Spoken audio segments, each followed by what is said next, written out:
Hello everyone, welcome to Chetan Bharat Learning and welcome back to our weekly current affairs series in which we'll cover all the important developments with respect to the field of science and technology. Now our period of reference for this particular lecture shall be 30th of January to 5th of February. So 30th January से लेके 5th February तक जो important developments हुई हैं with respect to the field of science and technology वो हम आज के lecture में cover करेंगे. Now let's take a look at the topics we shall cover in this particular lecture. All right, topics to be covered. सबसे पहले तो हम बात करेंगे generative AI की. दो generative AI पहले भी न्यूज में था, especially after ChatGPT, और हमने अपने करंट अफेयर्स के लेक्चर में इसको डिटेल में किया था. अब इससे रिलेटेड ना कुछ एथिकल कंसर्न सामने आ गए हैं, तो इस टॉपिक को हम दोबारा कवर करेंगे आज. Alright, then next is sickle cell anaemia. Now India में अभी बजट में ही अनाउंसमेंट हुई है कि India will eliminate sickle cell anaemia. ये एक जेनेटिक डिसऑर्डर होता है, ब्लड डिसऑर्डर होता है, बाय 2047. सो 2047 तक हम एलिमिनेशन स्टेज तक जाना चाहते हैं, तो इसीलिए ये इंपॉर्टेंट हो जाता है, ये हम पढ़ेंगे. Then will talk about macrosomia. अभी ब्राजील में एक बेबी की डिलीवरी हुई है और वो ओवरवेट बेबी पैदा हुआ है. जनरली बेबीज का वेट 7 पाउंड्स तक का होता है, 3 किलो 3.5 किलो, राइट. बट ये बेबी बहुत ही ज्यादा हैवी पैदा हुआ है, बहुत बड़ा पैदा हुआ है. इस कंडीशन को हम कहते हैं मैक्रोसोमिया. तो ये क्या कंडीशन है, क्यों होता है ऐसा, ये हम देखेंगे. देन आपको पता होगा, वैसे तो आईआर में इसे कवर करते हैं कि यूएसए और इंडिया के बीच में ना डिफेंस कोऑपरेशन चल रही है. ना आज के टाइम में ना डिफेंस में साइंस एंड टेक्नोलॉजी का बहुत ज्यादा लेना देना है. तो emerging technologies that can be applied in defence, उसको लेके इंडिया और यूएसए के बीच में एक कॉन्फ्रेंस चलती है, एक बायलैटरल टॉक्स चलती हैं, जिसे हम आईसीईटी कहते हैं. तो हम उसके बारे में बात करेंगे. Then neglected tropical diseases day अभी रिसेंटली मनाया गया था. तो नेग्लेक्टेड ट्रॉपिकल डिजीजेस क्या होते हैं, इंडिया में इसकी क्या सिचुएशन है, वी टॉक अबाउट दैट. और जैसा कि हमेशा होता ही है, एंड में I will give you certain questions for practice, जिनके आंसर्स आपने नीचे कमेंट सेक्शंस में जरूर देने हैं. इसी लेक्चर से रिलेटेड मैं कुछ क्वेश्चंस दूंगा आपको, कुछ एमसीक्यूज, क्योंकि अब एमसीक्यूज प्रैक्टिस करना बहुत इंपॉर्टेंट हो चुका है. प्रीलिम्स बिल्कुल सिर पे है, तो इसीलिए वो एमसीक्यूज आपको इस लेक्चर से मिलेंगे, उनके आंसर जरूर कमेंट सेक्शन में आपने देने हैं. ऑलराइट, चलो बिना किसी देरी के let's start with our first topic which is generative AI, generative artificial intelligence. Now अगर आपने हमारा पिछले से पिछला लेक्चर देखा है साइंस एंड टेक्नोलॉजी का, तो यू रिमेंबर कि जेनरेटिव एआई की डेफिनेशन मैंने आपको क्या बताई थी. Now AI stands for artificial intelligence. पर जब artificially intelligent machine human creativity को दिखाती है, जैसे human beings are known to be creative, machines are not, but artificially intelligent machines creative चीजें भी कर पाए ह्यूमन बीइंग्स की तरह, जैसे कि एसेज लिख पाए, पोएम्स लिख पाए, पेंटिंग्स कर पाए, मूवीज बना पाए, ग्राफिक्स बना पाए. ये सारे क्रिएटिव एंडेवर्स हैं जिन्हें हम सोचते थे कि मशीन्स इसे कभी रिप्लेस नहीं कर सकती, क्योंकि ये ह्यूमन माइंड की एक यूनिक फीचर है. क्रिएटिविटी ह्यूमन माइंड का एक यूनिक फीचर है. पर अब जब से चैट जीपीटी आया और ऐसे बहुत सारे सॉफ्टवेयर्स आए हैं, उन सॉफ्टवेयर से हमें यह पता चलता है कि आर्टिफिशियली इंटेलिजेंट मशीन शायद ह्यूमन क्रिएटिविटी भी रिप्लेस कर सके. बहुत सारे लोग जो क्रिएटिव फील्ड्स में काम करते हैं इसे एज थ्रेट परसीव कर रहे हैं. बट नॉनदलेस जेनरेटिव एआई वो आर्टिफिशियली इंटेलिजेंट मशीन है जो क्रिएट कर सकती है, क्रिएटिविटी दिखा सकती है ह्यूमन बीइंग्स की. Alright, The past few weeks have seen tremendous excitement around generative AI. बहुत सारे सॉफ्टवेयर्स आ गए हैं, जैसे chat GPT, chat generative pre train transformer, ठीक है, DALL-E. ये एक सॉफ्टवेयर है जिसे आप बस कमांड दो कि paint ancient Indian paintings for me, right, या आप ना बस उसे वॉइस कमांड दो या टेक्स्ट कमांड दो कि ये पेंट कर दे मेरे लिए, वो बहुत अच्छे से पेंट कर देगा. सिमिलरली स्टेबल डिफ्यूजन, कोड्स वगैरह लिख सकता है. तो ये क्रिएटिव चीजें हैं जो मशीन भी कर सकती है. Are buzzing around and startups in the generative AI space are being flooded with multiple rounds of funding worth millions of dollars. अब क्योंकि ये बहुत ज्यादा पॉपुलर हो गया, तो इस डोमेन में जेनरेटिव एआई में जितने भी स्टार्टअप्स काम कर रहे हैं उन्हें दबा के फंडिंग मिल रही है. Apparently all you need to do is type a textual prompt. Prompt का मतलब एक कमांड दो मशीन को, और जो आप उससे क्रिएट करवाना चाहते हो वो कर देगा. and you can have an original news article, whole new painting ready in a matter of seconds. Chat GPT को मैं लिख दूं कि एक न्यूयॉर्क टाइम्स जैसा ही न्यूज आर्टिकल लिख दे अबाउट रशिया यूक्रेन वॉर, वो दे देगा आपको करंट इवेंट्स के साथ। तो जितने भी न्यूज रिपोर्टर्स हैं, आर्टिकल्स लिखने वाले हैं, उनकी जॉब खतरे में आ जाती है। सिमिलरली पेंटर्स का भी यही है। Make sense? तो ये काफी ज्यादा न्यूज में चल रहा था। अब जेनरेटिव एआई होता क्या है हम बात कर ही चुके हैं। अभी जो मैंने आपको डेफिनेशन दी है जेनरेटिव एआई की, artificially intelligent machine that can replace human creativity, that is generative AI. और पिछले से पिछले करंट अफेयर्स में भी हम बात कर चुके हैं इसके बारे में। नॉनदलेस एक बार देख लेते हैं। Generative AI refers to capability of artificial intelligence enabled machines to use existing text, audio files or images to create new content. ठीक है? Software uses complex machine learning models to predict the next word based on previous word sequence or the next image based on the words describing previous images. ठीक है? Large language model began at Google Brain in 2017. अब large language model क्या है? Human brain ना language को लेके बहुत ज्यादा strong है। Human brain is a very nice machine as far as languages are concerned. तो बिल्कुल human brain जो languages को जैसे प्रोसेस करता है वैसे ही आप एक मशीन बना रहे हो। तो गूगल ने स्टार्ट कर दिया था ये large language model। ठीक है? खैर, since then large language and text to image models have proliferated at the leading tech firms. Google का अपना चल रहा है, ये सॉफ्टवेयर हैं गूगल के, फेसबुक का अपना चल रहा है ओपन एआई, माइक्रोसॉफ्ट का है चैट जीपीटी वगैरह वगैरह वगैरह। सो ये सारे सॉफ्टवेयर चल रहे हैं। This is what generative AI is. ये उसके एग्जांपल्स हैं। अब जैसा कि आपको पिछले करंट अफेयर्स में याद होगा, मैंने आपको बताया था कि जेनरेटिव एआई के लिए, देखो एआई एक ब्रॉड फील्ड है, जेनरेटिव एआई उसका सबसेट है ना? तो जेनरेटिव एआई के लिए बहुत सारी अप्रोचेस चलती हैं, है ना? वो बहुत सारी अप्रोचेस मैंने आपको बताई थी ना। एक तो है डीप लर्निंग अप्रोच, इससे भी आप जेनरेटिव एआई बना सकते हो, मशीन बना सकते हो। ठीक है, डीप लर्निंग मैंने आपको बताया था। दूसरा transformer approach,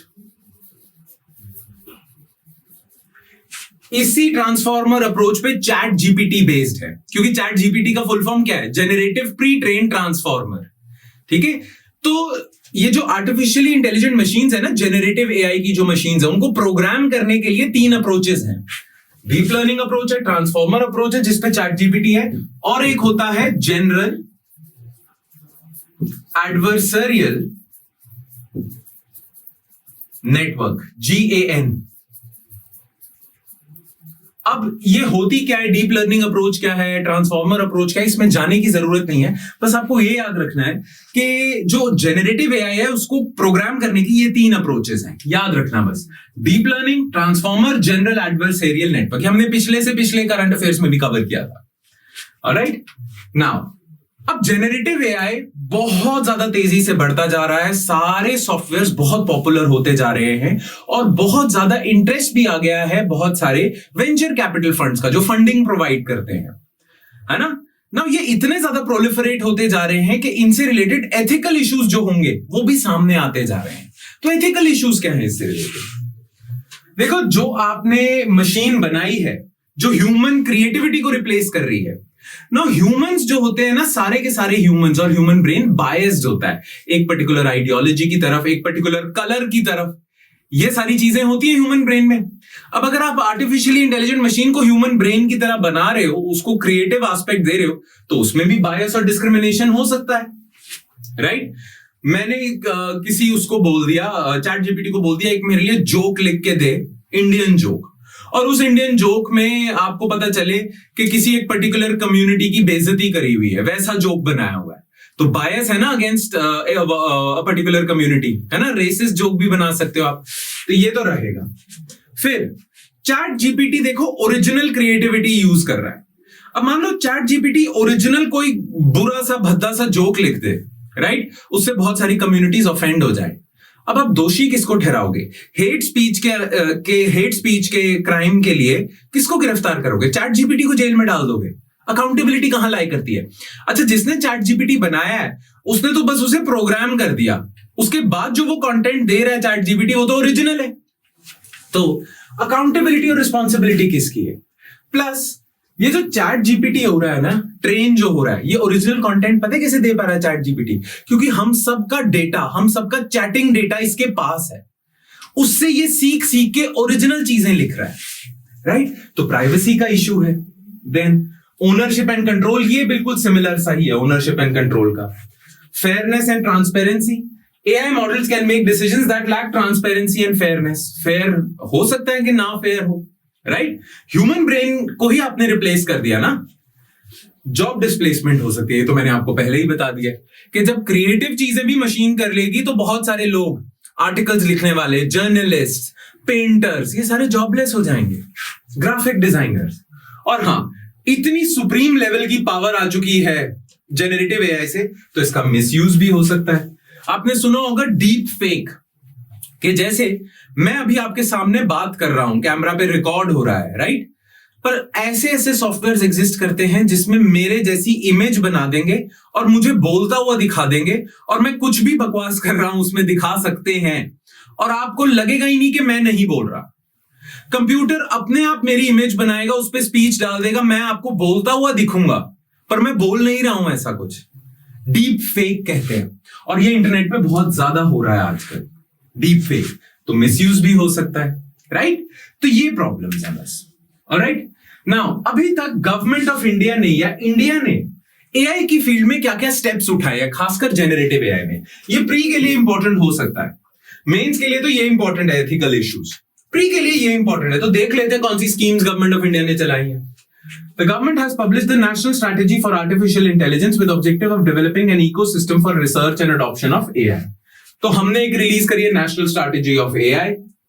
Subsequently, with a vision to make AI in India, जैसे मेक इन इंडिया होता है, make AI in India, कि AI machines इंडिया में बने, and make AI work for India.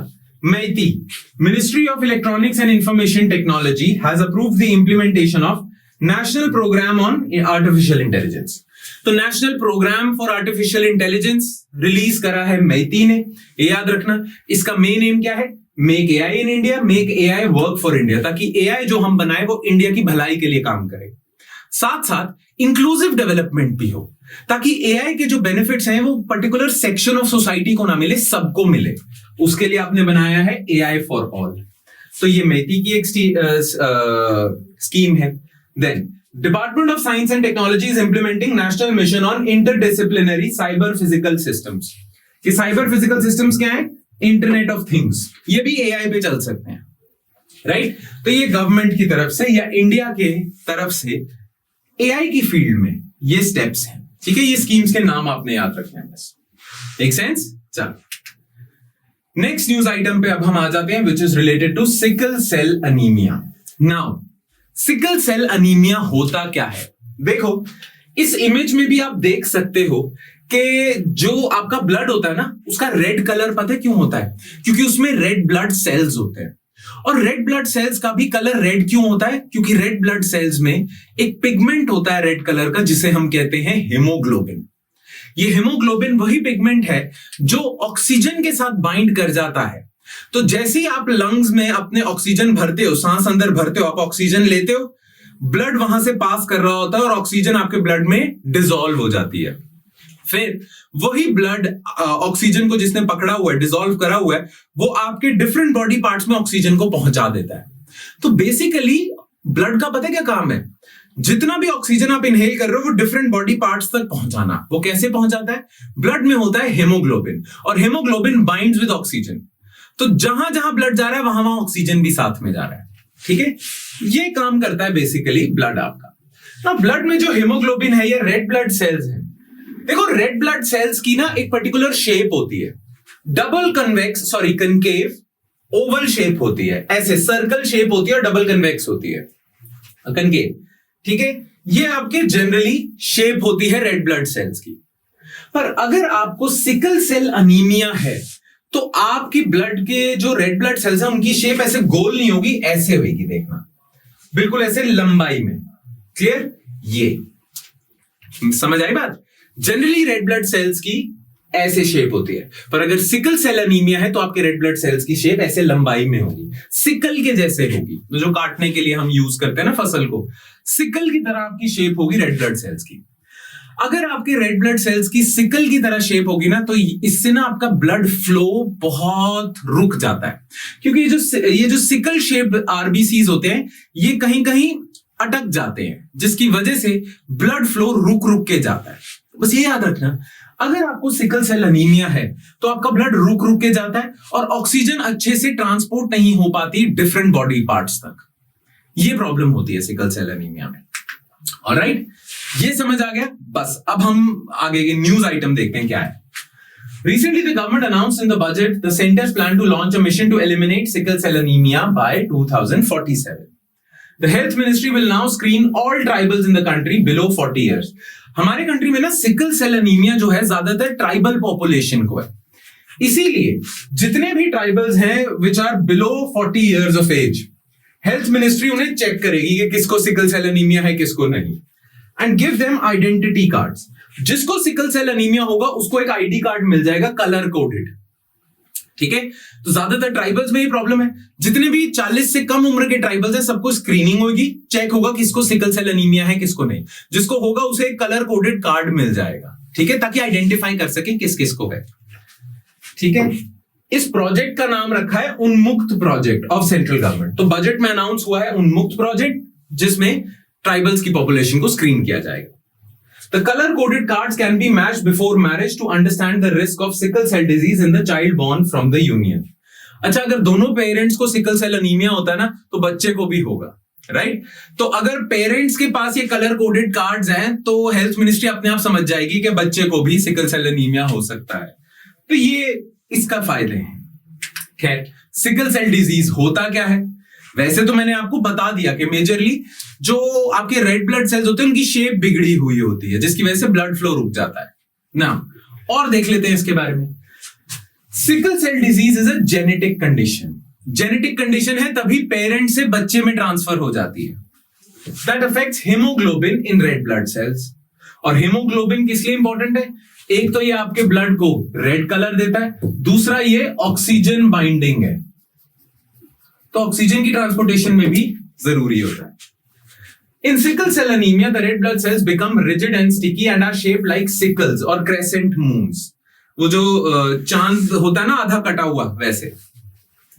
These irregularly shaped cells can get stuck in small blood vessels which can slow or block blood flow and oxygen to parts of body। ये तो हमने करा ही, अभी बात करी है। It is inherited when a child receives two genes, one from each parent that code for abnormal hemoglobin। तो अगर दोनों पेरेंट्स को सिकल सेल अनीमिया है तो बच्चे को पक्का होगा, क्योंकि दोनों तरफ से जीन्स आएंगे इसके। जेनेटिक कंडीशन है ये, जेनेटिक ब्लड डिसऑर्डर है ये।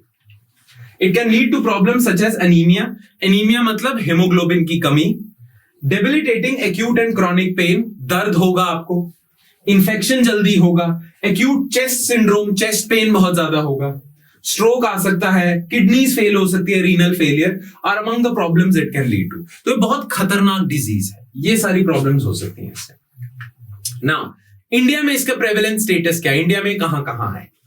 It is prevalent among tribal population in India.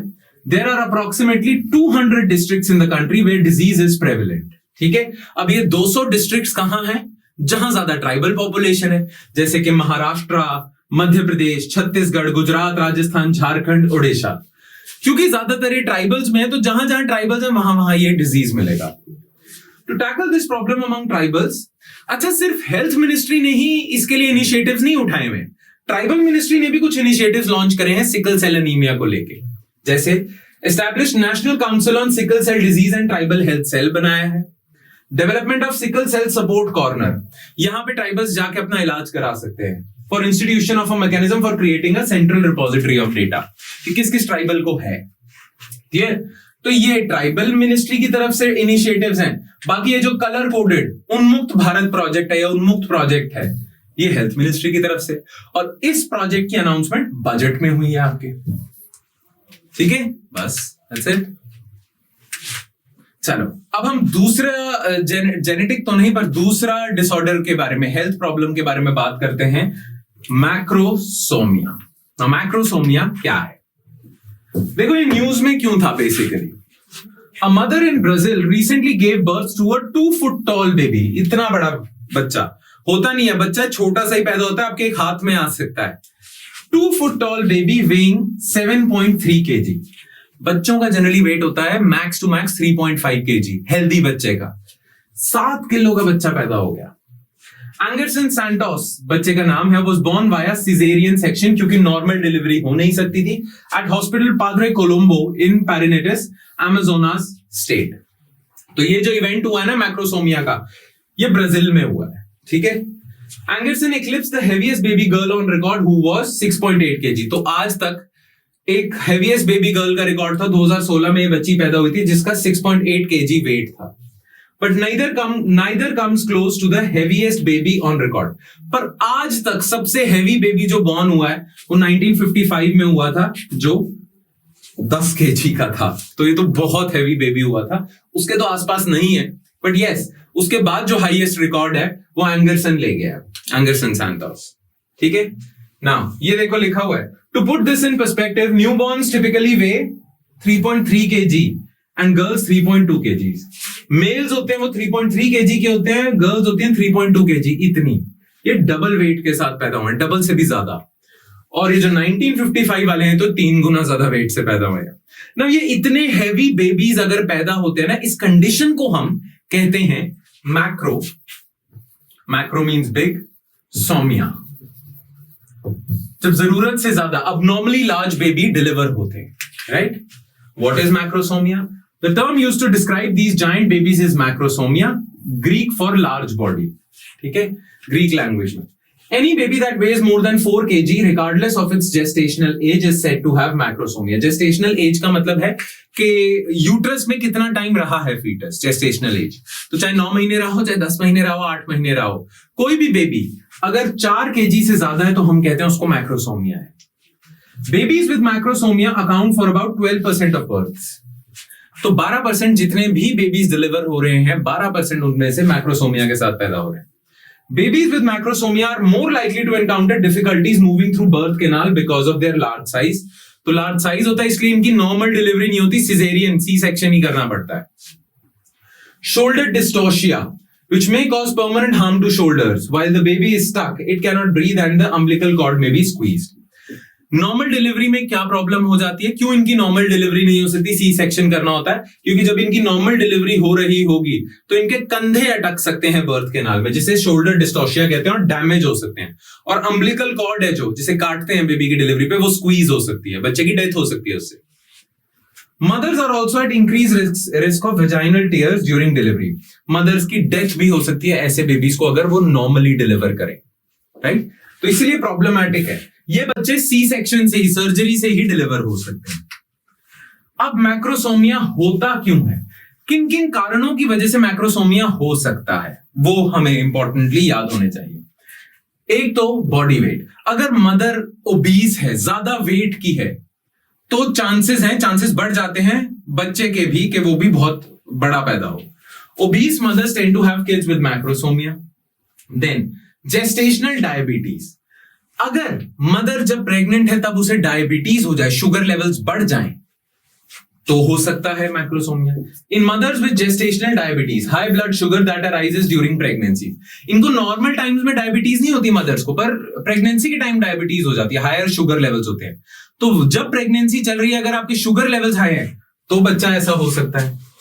अच्छा, अगर 9 महीने से ज्यादा रह लिया बच्चा अंदर, 9 महीने तक डिलीवरी ही नहीं हुई, ज्यादा टाइम रह लिया। Being older when pregnant also, sorry ये तो आगे था, ये चीज है, overdue pregnancies. Those that run past typical 40 weeks, generally 40 weeks की प्रेगनेंसी होती है। अगर इससे ज्यादा हो जाए, 9 महीनों से ज्यादा हो जाए, तो मैक्रोसोमिया हो सकता है। हाँ, अगर एक फीमेल की एज ज्यादा है, बहुत लेटर स्टेजेस में कंसीव करती है, तो हो सकता है। अगर मल्टीपल टाइम्स प्रेगनेंसीज हो रही हैं, कि जैसे 6वीं, 7वीं, 8वीं, तो चांसेस हैं। अगेन ये सारे फैक्टर्स जरूरी नहीं है कि ये सब होंगे तो मैक्रोसोमिया होगा, चांसेस बढ़ जाते हैं बस। और sex of the kid, generally males में मैक्रोसोमिया ज्यादा होता है, फीमेल्स में नहीं। तो ये फैक्टर्स हैं आपके, दैट्स इट। ठीक है, अब हम आ जाते हैं ICET between USA and India. तो ये इंटरनेशनल रिलेशंस की न्यूज है, पर इसमें क्योंकि साइंटिफिक कोऑपरेशन कर रहे हैं USA और इंडिया, इसलिए हम भी कर लेते हैं इससे। न्यूज में क्या है, India's NSA, Ajit Doval ji, held talks with US counterpart on the first dialogue on Initiative for Critical and Emerging Technologies, ICET, in US. तो यूएसए में इंडिया से अजीत डोवल जी नेशनल सिक्योरिटी एडवाइजर और यूएसए में जो national security secretary हैं वो उनके बीच में टॉक्स हुई थी with respect to technologies in security apparatus, ठीक है, initiative for critical and emerging technologies. Clear ICT का ये फुल फॉर्म है। नाउ आईसीटी है क्या? The ICT initiative was launched by India and USA in May 2022 and is being run by the National Security Councils of both countries. Under ICT, the both countries have identified 6 areas of cooperation.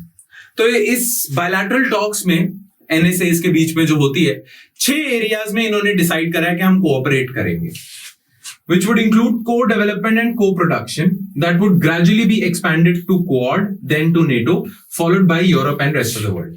तो इससे जो हम नई नई technologies बनाएंगे ना, पहले हम उसे क्वाड को देंगे, फिर नेटो को, पहले तो खुद यूज करेंगे, इंडिया और यूएसए को डेवलप करेगा, को प्रोड्यूस करेगा ये नई नई टेक्नोलॉजीज, नए नए वेपन्स, फिर क्वाड में एक्सपैंड करेंगे, नेटो में, फिर यूरोप वगैरह में। Under ICT, India is ready to share its core technologies with US and expects Washington to do the same. हम अपनी टेक्नोलॉजीज उनके साथ शेयर करें, वो भी करेंगे। अच्छा, वो 6 एरियाज कौन से हैं जहां कोऑपरेट हमें करना है? Quantum and artificial intelligence, defence innovation, space, advance telecom which would include things like 6G, 5G के बाद 6G और सेमीकंडक्टर्स। इन एरियाज में हम कोऑपरेट कर रहे हैं। अच्छा, इसकी इंपॉर्टेंस क्या है?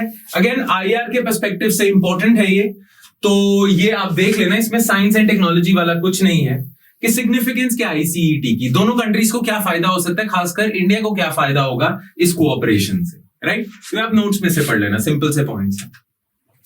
अच्छा, ये जो अभी रिसेंट मीटिंग हुई है अजीत डोवल जी और उनके counter part in the US के बीच में, इसमें 3 आउटकम्स निकले हैं। एक, हम बनाएंगे Indo US quantum coordination mechanism. Quantum mechanics, quantum computing के में बहुत ज्यादा अपनी कोऑपरेशन बढ़ा देंगे। Innovative bridge to connect defence startups between India and USA launched. तो यूएसए के डिफेंस स्टार्टअप्स इंडिया की हेल्प करेंगे, इंडिया के डिफेंस स्टार्टअप्स यूएसए की हेल्प करेंगे। Readiness assessment development for building resilient semiconductor supply chains. देखो, जब से चाइना में स्लो डाउन आया है, रशिया यूक्रेन वॉर हुआ है और बहुत सारे फैक्टर्स हुए थे कोविड की वजह से खासकर, तो सारी इलेक्ट्रॉनिक्स आइटम्स की सप्लाई गिर गई थी क्योंकि सेमीकंडक्टर सप्लाई करने वाले जो देश थे वहां ही कोविड आ चुका था, राइट?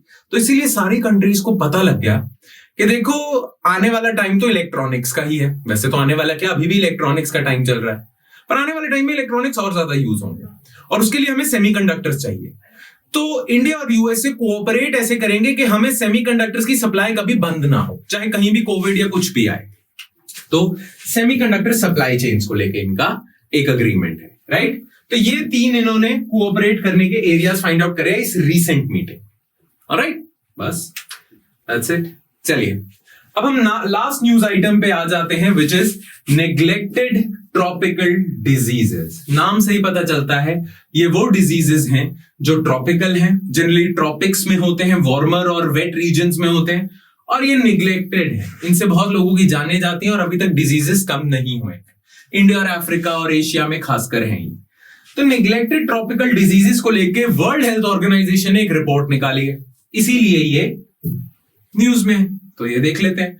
हम देखेंगे कि इंटरनेशनली इनके लिए क्या हो रहा है और इंडिया ने इनके लिए क्या काम किया है। NTDs continue to disproportionately impact the most impoverished members of the international community. गरीब देशों में ज्यादा होता है ये। Living in areas with inadequate water safety. अच्छा, NTDs जो होते हैं वो सैनिटेशन की वजह से बहुत ज्यादा फैलते हैं, ठीक है? सैनिटेशन, इम्प्योर वाटर वगैरह।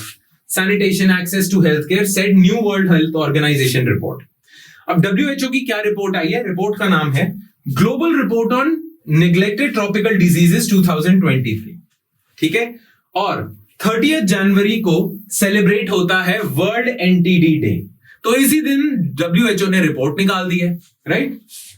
Highlighting the advancement and challenges in delivering NTD care worldwide against the backdrop of COVID-19 related disruptions. COVID-19 आने की वजह से बहुत सारी मेडिकल फैसिलिटीज भी डिसरप्ट हो गई थी। जिनको और डिजीजेस हैं उनको तो हेल्थ केयर मिल नहीं पा रही थी, इसकी वजह से नेग्लेक्टेड ट्रॉपिकल डिजीजेस का इंसिडेंस बढ़ गया था। ये WHO की रिपोर्ट कहती है। आपको क्या याद रखना है? आपको इस रिपोर्ट का नाम याद रखना है। और दूसरा, प्रीलिम्स के लिए याद रखना है कि वर्ल्ड एनटीडी डे कब होता है, 30 जनवरी। ओके, नाउ रिपोर्ट ने क्या कहा है? 16 countries accounted for 80% of global NTD burden. Africa और इंडिया और साउथ एशियन कंट्रीज हैं ये 16 में, जो इनके पास जितना टोटल बर्डन है इन डिजीजेस का वो 80% ऑफ द वर्ल्ड है।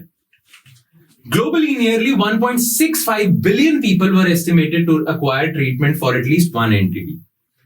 The document also highlighted the tremendous effects of COVID-19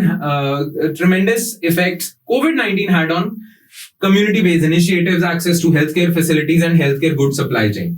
Covid की वजह से जो सपोर्ट सिस्टम था इन डिजीजेस को क्योर करने के लिए वो डिसरप्ट हो गया, ये प्रॉब्लम है। ऑलराइट, ये रिपोर्ट ने कहा है। अब एनटीडीज होते क्या हैं ये याद रखना। NTDs are a group of 20 diseases. तो 20 ऐसे डिजीजेस हैं जिनको मिला के हम कहते हैं neglected tropical diseases, mainly prevalent in tropical areas where people do not have access to clean water or safe ways to dispose of human waste. तो जहां सैनिटेशन के मुद्दे हैं, इम्प्योर वाटर के मुद्दे हैं, वहां ये 20 डिजीजेस होते हैं और जनरली ट्रॉपिकल रीजन्स में होते हैं। इसीलिए इनके ग्रुप को हम कहते हैं एनटीडीज। ठीक है, they are caused by various pathogens, जैसे ये वायरसेस से भी होते हैं, बैक्टीरियल डिजीजेस भी हैं, पैरासाइट्स, फंजाई, टॉक्सिन, सबके डिजीज हैं।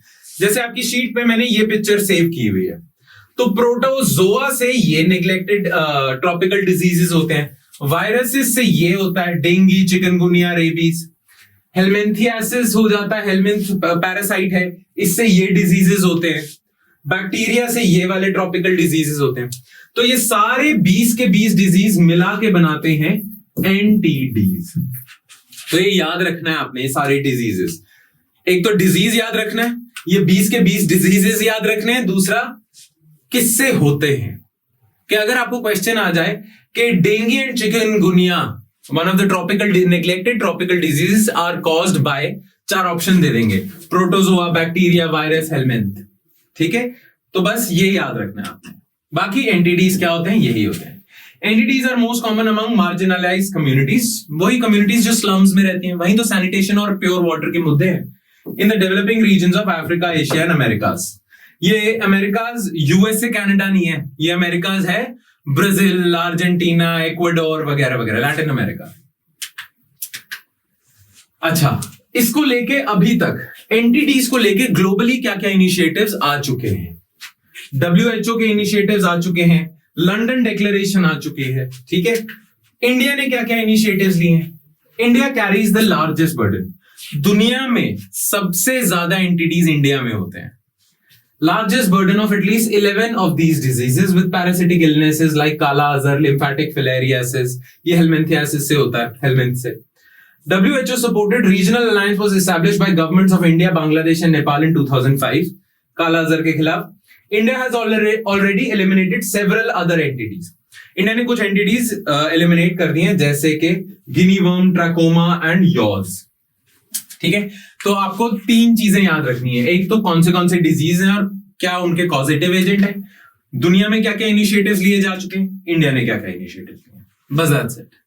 ठीक है, चलो, and with that we conclude today's lecture. Thank you so much for watching guys. और हमेशा की तरह एंड में हम इसी लेक्चर से रिलेटेड कुछ क्वेश्चंस डिस्कस करेंगे। तो मैं आपको 2 एमसीक्यूज दूंगा, प्लीज मेक श्योर इन दोनों एमसीक्यूज के आंसर्स आप नीचे कमेंट सेक्शन में जरूर लिखो, because I am watching all your answers. In fact I also want to see whether you understood the lecture और नॉट, है ना। तो जो मैं क्वेश्चंस दूंगा उनके आंसर जरूर आपने लिखने हैं। ऑलराइट, प्रैक्टिस ही हो जाएगी एमसीक्यूज की। Question number 1, consider the following statements regarding sickle cell anaemia. It is a genetic blood disorder that mostly affects tribals in India. This condition impedes blood flow and oxygen transportation throughout the body. Which of the above statements are correct? Only one, only two, both, neither. Question 2. Which of the following is not a factor behind the causation of macrosomia? Obese mothers, premature deliveries, gestational diabetes, being older when pregnant. All right? ठीक है, तो इन दोनों के answers comment section में जरूर देंगे. Alright, with that we conclude today's lecture. Thank you so much for watching guys and I hope it added some value to your preparation. बाकी if you have any doubts, you're free to ask us those doubts. We'll be happy to entertain them all. Alright then, that's it from my side guys. I'll see you next time with more stuff. Thank you.